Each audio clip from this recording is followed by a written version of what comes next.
Hürmetli vatandaşım, leksiyemizi devamlaştırıyoruz. Amerika Devlet Meclisi azası Tayvan meselesiga qaytib kelishdan birinchi qadami. Prezidentni Amerikaga taklif qilish mavzuli xabar 10 ayning 6 kuni Vanviya torbetida e'lon qilindi. Xabar mundaq boshlandi. 10 ayning 5 kuni Davlat Majlisi Avam palatasining a'zosi diplomat jurnalining torbetida hozir Amerika Qo'shma Shtatlari Tayvan siyosatini qayta tanishadigan daqiqador mavzuliq maqola e'lon qilib, maqolada Amerika, Yaponiya va Koreya bilan bo'lgan harbiy hamkorlikni tirishib, yuqori ko'targan bir paytda eng muhim ittifoqdoshimiz Tayvan e'tiborsiz qoldi.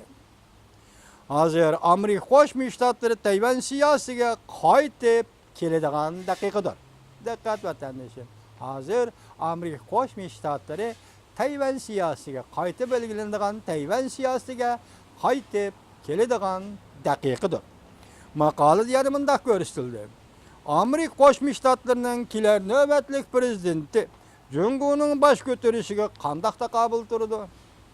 Tayvan Amerika munosabatini yaxshilash, Tayvanning o'rnini yaxshilash yaxshi bir boshlanish bo'lib qolgusi.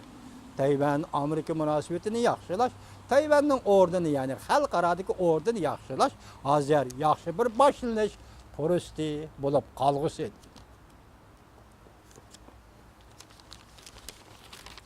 Diqqat vatandoshlar. Steve Chabot Cumhuriyetçiler Partisining Davlat Majlisi a'zosi, burun Amerika Avam palatasi Tashqi munosabatlar komiteti, Osiyo Tinch okean gruppasining a'zosi va raisi bo'lgan. Tayvan Demokratiya Taraqqiyot Partisining yaxshi do'stidir. Bu yil 9-oyda Steve Chabot Tayvan saylash sayohat qonunini o'tirib qo'ydi. O'tgan yil 10-oyda Tayvan munosabati qonuni qayta tunish va 6 turli kapolat, Tayvanga berilgan 6 turli kapolat Tayvan Amerika munosabatining voltishi qilish qonun loyihasini o'tirib qo'ydi.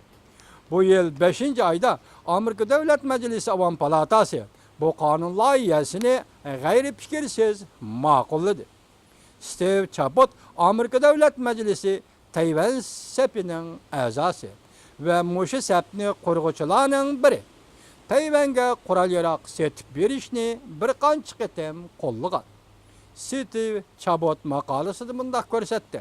Prezident Obama Oqsaroyga kirganda ittifoqdoshlar bilan munosabatni yaxshilash to'g'risida va'da bergan. Ba'zida dal buning aksicha ittifoqdoshlarni tashlab etib, raqiblar bilan munosabatni yaxshiladi. Demak, Prezident Obama raqiblar bilan munosabatni yaxshiladi. Amerika Qo'shma Shtatlarining kelar navbatlik prezidenti bu siyosatlarni qayta belgilash kerak. Demak, Steve Chabot apandi diplomat jurnalining to'rbetiga yozgan maqolasida nima deydi? Amerika Qo'shma Shtatlarining kelar navbatlik prezidenti bu siyosatlarni, ya'ni Tayvan qaratgan siyosatlarni o'zgartirish kerak. Bosh ko'targan Jungo qanday taqobil turish? Amerika 21-asrda duch kelgan eng sezgir va zo'r politikalik xirastor. Geopolitikalik xirastor. Nima deydi? Bosh ko'targan Jungoga qanday taqobil turish? Amerika 21-asrda duch kelgan eng zo'r geopolitikalik xirastor. Tayvan bilan Amerikaning munosabati va Tayvanning o'rnini yaxshilash bu bir yaxshi boshlanish bo'lib qolgusi. Maqolada Steve Chabot apandi bunday ko'rsatdi. Hozir Amerika Tayvan siyosatini tanishadigan daqiqada. Hozir Amerika Qo'shma Shtatlari Tayvan siyosatini tanishadigan daqiqadir. O'tmishda Amerikada Demokratlar Partiyasi va Cumhuriyetçiler Partiyasi yoshurun Tayvan bo'g'ozi to'qinishidan bearam bo'lishdi. Ammo Amerikaning Tayvanni qo'g'dash qonuni bor edi. Axloqiy jihatda Tayvanning bexatarligi to'g'risida va'da bergandi. Oldi bilan tamponglashtirish siyosati shuki, Amerika ittifoqdosh davlatlarga burayindan chekinmaydiganligi to'g'risida kapolat berishi lozim. Steve Chabot apandi bunday hisobladi.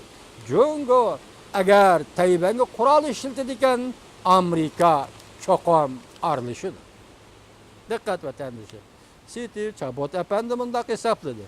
Jungo agar Tayvanga qurol ishlatadigan Amerika cho'qim aralashadi. Tayvan bo'g'ozining vaziyati Jungo tarafga og'ir ekan, Tayvan bo'g'ozining muqimligida tavrinish bo'ladi ekan, Amerika bilan Jungo buning uchun bevosita to'qnash ishiga kirib qoladi. Diqqat vatandoshlar. Tayvan bo'g'ozining vaziyati Jungo tarafga og'ir ekan, Tayvanning bo'g'ozining muqimligi tavrinish bo'ladi ekan, Amerika bilan Jungo buning uchun bevosita to'qnash ishiga kirib qoladi. Onundan qalsa, qayta tamponglashtirish siyosati, jumladan Amerikaning Osiyodagi ittifoqdoshlarini oldingi hisobga o'rinlashtirilgan ko'sh deb qaraladi. Steve Chabot bundaq hisobladi. So'g'oq munosabatlar urush sistemasida Amerika Tayvan noqol ittifoqdoshlik, qo'sh taraflik ittifoqdoshlik munosabati bir gavdalashgan ittifoqdoshlar munosabatiga taraqqiy qildi. Amaliyotda bo'lsa siyosat davomli Tayvanni bu rayonning bexatarlik qurilmasidan sababsizda chetga chiqarib etildi. Undaqda Amerika Tayvan siyosatini qanday tamponglashtirish kerak? Yangi Tayvan siyosatini qanday boshlash kerak? Steve Chabot efendi tuvandagidek 3 qadamni ko'rsatdi. Diqqat vatandosh. Oldi bilan men o'zim Tayvan sayli sayohat qonuni tuzishni avval boshladim. Bu qonun loyiha Tayvan Amerika yuqori qatlam rahbarlarining bordi keldisini ilgari surish uchun tuzildi. Tayvanning muavin prezidenti, tashqi ishlar ministri va davlat mudofaa ministrlari Washingtonga kelib Amerika amaldorlari bilan uchrasha olmaydi. Bu Amerikaning uzun muddatlik sabdishi bo'lgani qilingan bir haqoratdir. Tayvanning yuqori darajalik amaldorlari Amerikaga kelib, Amerikaning yuqori darajalik amaldorlari bilan uchrasha olmaydi. Bu nima uchun? Shuning uchunki bu Tayvanga Amerikaga qilingan bu Amerikaning uzun muddatlik sabdish bo'lgan Tayvanga qilingan haqoratdir deydi. Demak, Tayvan masalasi shunday bo'lib o'tadi. Hurmatli vatandoshim, Turon efendi, siz savol qo'yibsiz. Steve Chabot efendi tayyorlagan Tayvan sayli sayohat qonuniga agar prezident Obama imzo qo'ysa qanday bo'ladi deb savol qo'yibsiz. Savolingizga rahmat.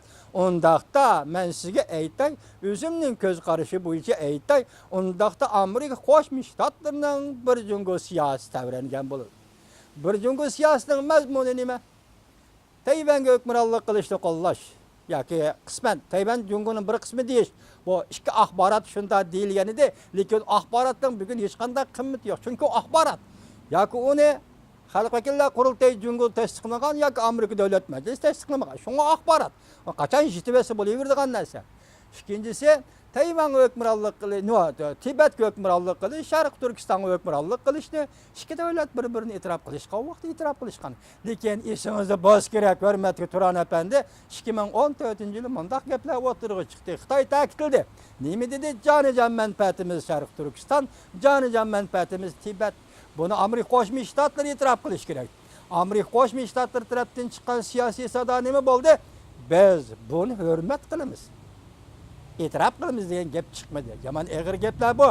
Buning atrofida gaplar yetib kelmaganligi uchun men bir narsa deyolmayman, eg'ir gaplar bu. Hurmat qilish bilan e'tirof qilish ikki ufq.